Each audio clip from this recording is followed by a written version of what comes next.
Okay, just tell me if some creepy dude who spells his name Greggn, 2 G's, finds you half frozen by a lake with no memory. You're telling me you just move in. You bake him cookies. What is wrong with people? For the love off, can we at least introduce the book before you start foaming at the mouth? This is Crime Time Drive Al, and we just crawled out of Gravewater Lake by A.M. Strong and Sonya Sargent. Sargent. Strong and Sargent. Sounds like a law firm that chases ambulances. And Gravewater Lake. Subtle. Real subtle. What's next? Murder Swamp. Stabby Creek. My cousin Vinny came up with better names when he tried to start his own horror movie franchise. It was called The Lawn Mower Also Screams. Terrible, but points for effort. The premise is classic psychological thriller woman. Let's call her Anna because she doesn't know her name. Wakes up with amnesia near a remote lake during a blizzard. Only refuge is a house owned by the aforementioned Gregg, who seems helpful. At first. The reviews basically scream this guy is waving more red flags than a Soviet parade. She hears whispers. Footsteps. Things go missing, and Gregg's just like, "Oh, honey, it's the wind." Or maybe your poor little concussed brain. He's gaslighting her so hard. She could power a small city. That is the central tension. Is he a benevolent rescuer? Or is this a misery situation waiting to happen? Is she genuinely losing her mind due to trauma? Or is he manipulating her? The uncertainty is the initial hook. Uncertainty. The only uncertainty is how this woman, Anna, has survived this long. Reviewers called her TSTL, too stupid, to live. Zero survival instincts. That's a direct quote. One person actually said, and I quote, "I was hoping Gregg would please just kill her." Can you? Imagine being so annoying people root for your murder. That's harsh, but indicative of the reader frustration. Some see her passivity as a realistic portrayal of trauma and gaslighting victimhood. Others, like you apparently, find her infuriatingly gullible. It's like that witness last week, remember? The one who saw the getaway car but couldn't remember if it was red or blue. You wanted to charge him as an accessory. He saw the guy holding a flaming parrot. The car color is kind of important. And Anna. She hears someone trying to break into her room, and Gregg says it's a squirrel. And she's like, "Oh, okay. Must be nuts." She is nuts. This is worse than my brother-in-law deciding he could totally rewire his house after watching one video. Spoiler, he could not. Fire department got involved. Okay, but Gregg isn't the only player. Reviews mention he's working with someone else. And later, 2 murderers and 2 accomplices show up, so it's not just a creepy cabin two-hander. The plot clearly escalates. Yeah.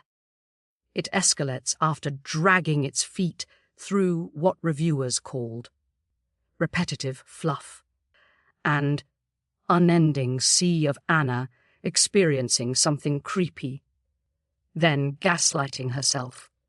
Someone literally said, you could skip the entire middle. Skip the middle of a thriller. What's left? The dedication and the back cover blurb. Which brings us to the twist. This is where the book lives or dies. According to readers, it's described as jaw-dropping, a bait and switch, something that's screeching in a different direction. People either think it's genius, recontextualizing everything, or they think it's complete garbage that comes out of nowhere. The big reveal was nothing guessable. It didn't make sense. That's another quote. So which is it? Clever subversion or cheap? Writing trick to wake everyone up after that snoozefest middle? I think I think the idea of the twist is audacious. Whether the execution earned it is the debate. It certainly provokes a reaction. We got a fake email here from Concerned in Cleveland. My neighbor keeps rearranging my garden gnomes at night and telling me it's badgers. Is he gaslighting me like Gregg? Should I call the cops? Maybe start with a wildlife camera, Cleveland. Badgers. See, real life is weirder. And what about the ending? Some loved the shock.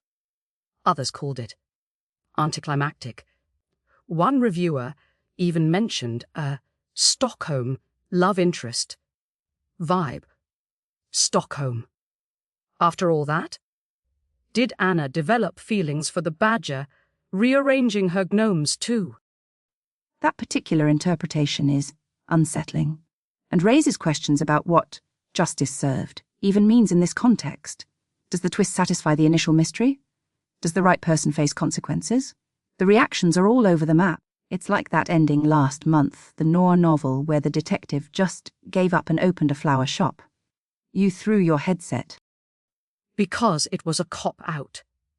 Just like maybe this ending is. If this Anna character investigated a lost cat, would she end up convinced the cat faked its own disappearance for the insurance money after the cat gaslit her about the brand of kibble it preferred? Okay, verdict time before you burst a blood vessel, Gravewater Lake. It's divisive, frustrating, potentially brilliant, potentially nonsensical.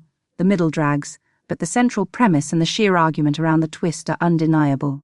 For the audacity and the reader rage alone, I give it 3 out of 5 flickering gaslights. 3. Are you concussed too? The main character made me want to chew drywall. The middle was slower than molasses uphill in January. But that one reviewer hoping Gregg would kill her, that's comedy gold. And the idea of a twist so wild it makes people this angry. Okay, fine.